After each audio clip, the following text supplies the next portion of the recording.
Assalamu alaikum. My name is Rohan Asif. My roll number is 005 and my section is DASC 5A. Today my presentation topic is MapReduce beyond Hadoop in parallel and distributed system. MapReduce beyond Hadoop को हम किस तरह से parallel and distributed जो है ना वो computing में या डिस्ट्रीब्यूटेड सिस्टम में यूज़ कर सकते हैं। सबसे पहले हम हदूप का जो है इंट्रोडक्शन देखेंगे कि हदूप हमारे पास है क्या। इस हदूप के इंट्रोडक्शन में हमारे पास डेफिनेशन होगी, कोर कंपोनेंट्स होंगे, कोर फीचर्स होंगे, की टर्मिनोलॉजीज़ इन हदूप होगा, चैलेंजेस एंड लिमिटेशंस ऑफ हदूप होगा। सबसे पहले हम देखते हैं कि हदूप हमारे पास है क्या। हदूप हमारे पास एक ओपन सोर्स फ्रेमवर्क है जिसे डिज़ाइन किया गया है डिस्ट्रीब्यूटेड स्टोरेज एंड प्रोसेसिंग के लिए लार्ज डेटा सेट की using commodity hardware. It supports a scalable fault tolerant environment for big data applications. ये हमें स्केलेबल और फॉल्ट टॉलरेंट इन्वायरमेंट प्रोवाइड करता है ताकि हम बिग डेटा की एप्लीकेशंस को हैंडल कर सकें।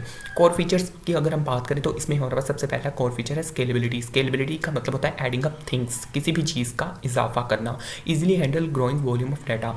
जिस तरह से हमारे पास डाटा बढ़ता जाएगा तो हम उसमें कोई भी न्यू नोड ऐड कर सकते हैं। इससे परफॉर्मेंस जो हमारे पास हदूप है इसकी परफॉर्मेंस पे कोई असर नहीं होगा बल्कि इसकी परफॉर्मेंस इंप्रूव होगी। कॉस्ट इफेक्टिवनेस इसका सेकंड कोर फीचर्स है। तो इसमें क्या है कि इसमें हम यूजेस इन एक्सपेंसिव हार्डवेयर का यूज़ कर सकते हैं which reduces infrastructure cost compare to high end solutions. इसमें हम लोग एक्सपेंसिव हार्डवेयर का भी यूज़ कर सकते हैं, इन एक्सपेंसिव हार्डवेयर का भी यूज़ कर सकते हैं। लेकिन अगर हम एक्सपेंसिव हार्डवेयर का यूज़ करेंगे तो उसमें हमारे पास जो है ना वो हाई एंड सोल्यूशंस आएंगे। लेकिन अगर हम इन एक्सपेंसिव हार्डवेयर का यूज़ करेंगे तो उसे हम एक्सपेंसिव हार्डवेयर के साथ कंपेयर नहीं कर सकते। फॉल्ट टॉलरेंस जो कि इसका थर्ड कोर फीचर है। इसमें क्या होगा कि इसमें हमारे पास ऑटोमेटिकली ये मैनेज करता है डाटा रेप्लिकेशन को to ensure data availability in case of hardware failure. अगर हमारा हार्डवेयर फेलियर हो जाए, हार्डवेयर फेल अगर हो जाए या हार्डवेयर फेल हो जाए तो क्या होगा कि ये इंश्योर करेगा डाटा अवेलेबल है, ऑटोमेटिकली रेप्लिकेशन को ख़त्म करेगा।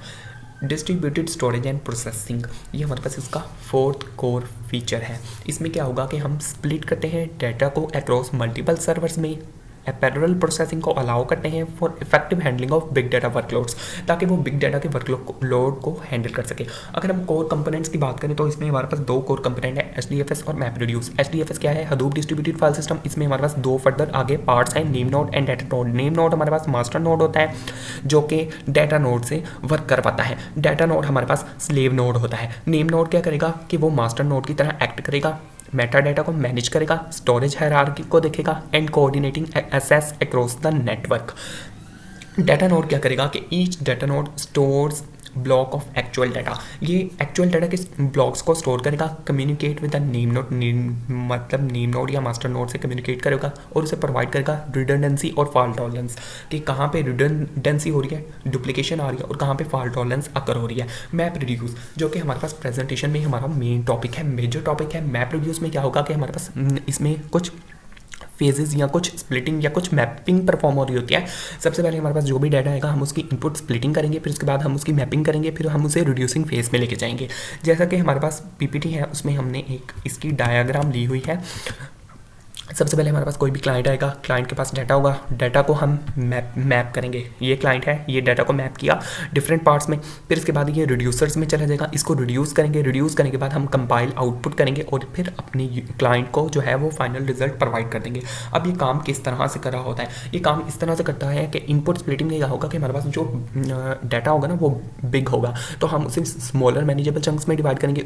क्यों? डिस्ट्रीब्यूटेड प्रोसेसिंग के लिए उसे प्रिपेयर करेंगे, फिर उसकी मैपिंग करेंगे, उसमें अप्लाइज यूजर डिफाइन फंक्शंस को अप्लाई करेंगे उन स्मॉलर मैनेजेबल चंक्स पे ताकि हमारे पास की वैल्यू जो है ना वो पेयर्स में इंटरमीडिएट रिजल्ट्स आ सकें। फिर हम रिड्यूसिंग फेज में जाएंगे, वहाँ पे शफलिंग एंड सॉर्टिंग हो रही होती है और रिड्यूसिंग हो रही होती है। शफलिंग एंड सॉर्टिंग में क्या होगा कि हम उन्हीं की को यूज़ करते हुए अपनी इंटरमीडिएट रिजल्ट से जो है वो रिड्यूसर्स की तरफ उसको प्रिपेयर करेंगे और फिर उन रिड्यूसर से हम उस जो है उसको कंबाइन एंड एग्रीगेट करेंगे mapped data to produce the final result. उसके बाद जो है इस तरह से हमारा ये मैप रिड्यूस वर्क करता है। मैप रिड्यूस हमारे पास अपाचे फ्लिंक, अपाचे स्पार्क में भी काम कर रहा होता है, लेकिन ये बिगनर के लिए डिफ़िकल्ट है मैप रिड्यूस को अंडरस्टैंड करना, इसकी वर्किंग को अंडरस्टैंड करना।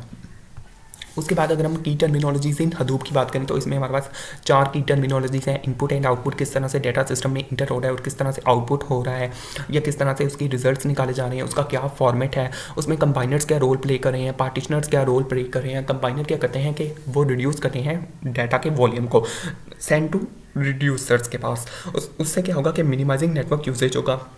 पार्टीशनर्स क्या करेंगे, उस डाटा को जो कि रिड्यूसर्स के पास भेजा हुआ है उससे इक्वली जो है ना वो उसकी पार्टीशन करेंगे, उसे डिवाइड करेंगे ताकि जो वर्कलोड है ना वो बैलेंस रह सके और इससे जो है प्रोसेसिंग टाइम भी रिड्यूस हो सके। फॉल्ट टॉलरेंस में हमारे पास 3 चीज़ें आती हैं, task failure, node failure, check pointing. Task failure, अगर हमारे पास कोई भी टास्क फेल हो जाए तो हम उसे जो रीरन करते हैं ताकि डाटा की कंसिस्टेंसी और एक्यूरेसी को मेंटेन किया जाए, डिसरप्शंस को के इम्पैक्ट को मिनिमाइज़ किया जाए। नोड फेलियर, अगर कोई नोड फेल हो जाती है तो उसे न्यू नोड प्रोवाइड करते हैं, एक हेल्दी नोड असाइन कर देते हैं। इससे क्या होगा कि जॉब प्रोग्रेस जो है ना वो मेंटेन रहेगी। चेक पॉइंटिंग में क्या होता है कि अगर हमारा सिस्टम फेलियर या क्रैश की तरफ जाता है तो उसमें हमारे पास जो है ना वो इंटरमीडिएट डाटा जो है वो सेव कर लेता है और उसे पीरियोडिकली डिस्क कर रहा होता है। चैलेंजेस एंड लिमिटेशंस ऑफ हदूप, इसमें हमारे पास हदूप में ना बैच प्रोसेसिंग हो रही होती है, इसमें आइटरेटिव प्रोसेसिंग नहीं होती। कॉम्प्लेक्स प्रोग्रामिंग मॉडल है, क्योंकि मैंने आपको पहले भी बताया कि मैप रिड्यूस को जो है ना वो बिगनर्स के लिए अंडरस्टैंड करना क्वाइट डिफिकल्ट है। उसके बाद high latency for small jobs, ये मतलब हमारे पास इस तरह से वर्क कर रहा होता है कि ये जो स्मॉल जॉब्स को भी ना जो प्रोसेस करने के लिए high latency, high amount of time ले रहा होता है। तो अगर हम ये बात करें कि हम लोग जो है हदूप को छोड़कर मैप रिड्यूस जो कि हदूप का ही एक कोर कंपोनेंट है, तो वो डिफरेंट अपाचे की कैटेगरीज में भी यूज़ हो रहा होता है, जैसे अपाचे फ्लिंक है, अपाचे बीम है, क्लाउड डाटा है। तो हम लोग हदूप से अपाचे स्पार्क की तरफ क्यों मूव कर रहे हैं, due to some limitations of Hadoop, जिसमें बैच प्रोसेसिंग है सबसे पहले, नो आइटरेटिव प्रोसेसिंग है, कॉम्प्लेक्स प्रोग्रामिंग मॉडल है, high latency for small jobs. जबकि अपाचे स्पार्क में ऐसा नहीं है। अपाचे स्पार्क में क्या है कि उसके अगर हम कोर फीचर्स की बात करें तो उसमें स्पीड आ जाती है, ईजी टू यूज़ है, यूनिफाइड इंजन है। अब उसके अगर हम यूनिफाइड इंजन की बात करें ना तो उसमें हमारे पास जो है ना वो integrates multiple data processing abilities such as batch processing, streaming and machine learning. Apache Spark में हम बैच प्रोसेसिंग भी अप्लाई कर सकते हैं। हम लोग इसमें जो है ना वो रन टाइम या जैसे कह सकते हैं कि रियल टाइम प्रोसेसिंग भी कर सकते हैं, और इसमें हम मशीन लर्निंग के मॉडल्स, एल्गोरिदम्स का यूज़ करके अपने मीनिंगफुल इंसाइट्स, मीनिंगफुल रिजल्ट्स भी गेन कर सकते हैं। तो यही वजह है, इसी वजह से हम लोग हदूप से अपाचे स्पार्क की तरफ मूव कर रहे हैं। जैसा कि मैंने अपनी पीपीटी में भी बताया है कि हम लोग जो है वो हदूप को छोड़कर अपाचे स्पार्क की तरफ क्यों मूव कर रहे हैं। हम अपाचे स्पार्क की डिफरेंट कैटेगरीज में मैप रिड्यूस का यूज़ कर रहे हैं ड्यू टू सम रीजंस। उसकी एक तो ईजी टू यूज़ है, उसके बाद हमारे पास उसकी स्पीड, मेमोरी कंप्यूटेशन की वजह से, और तीसरा यूनिफाइड इंजन होने की वजह से, क्योंकि वो बैच प्रोसेसिंग को भी हैंडल करेगा, रियल टाइम प्रोसेसिंग को भी हैंडल करेगा और स्ट्रीमिंग को भी हैंडल करेगा। सबसे पहले हमारे पास अपाचे स्पार्क आता है, ये इन मेमोरी पैरेलल प्रोसेसिंग। अब अगर हम इसका ओवरव्यू लें तो ये किस लिए डिज़ाइन किया गया है कि हदूप में जो है ना वो डिस्क बेस्ड लिमिटेशंस थी ना उसको ये ख़त्म करता है। कौन? Apache spark. Parallel computing in spark में पैरेलल कंप्यूटिंग हो रही होती है, partitions data across memory for fast computations.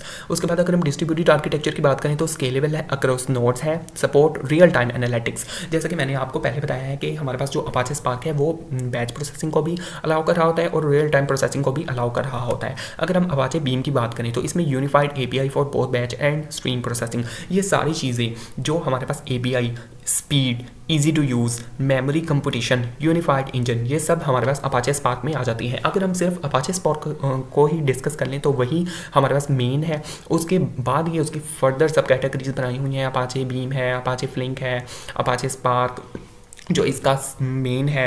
फिर उसके बाद इसी तरह अगर हम बात करें तो गूगल क्लाउड डाटा फ्लो है, हमारे पास स्टीमलेस क्लाउड इंटीग्रेशन है, ये हमारे पास SQL बेस्ड डिस्ट्रीब्यूटेड क्यूरीज है। फिर उसके बाद कंक्लूजन की तरफ हम आते हैं कि मैप रिड्यूस हमारे पास जो है ना वो लार्ज स्केलेबल डाटा प्रोसेसिंग करता है, but newer framework like Apache Flink and Apache Beam enhance parallel and distributed processing. वो यही कह रहे हैं कि मैप रिड्यूस हमारे पास जो है डाटा को प्रोसेस तो करता है लेकिन अपाचे फ्लिंक और अपाचे बीम की तरह नहीं। These frameworks support the modern data landscape including real-time interactive and cross-platform needs। हम लोग हदूप से अपाचे स्पार्क में इसलिए मूव करते हैं कि वो स्ट्रीमिंग कर रहा होता है, मशीन लर्निंग के एल्गोरिदम्स भी लगा सकता है, रियल टाइम डाटा के ऊपर भी वर्क करता है और साथ साथ बैच प्रोसेसिंग पे भी वर्क कर रहा होता है।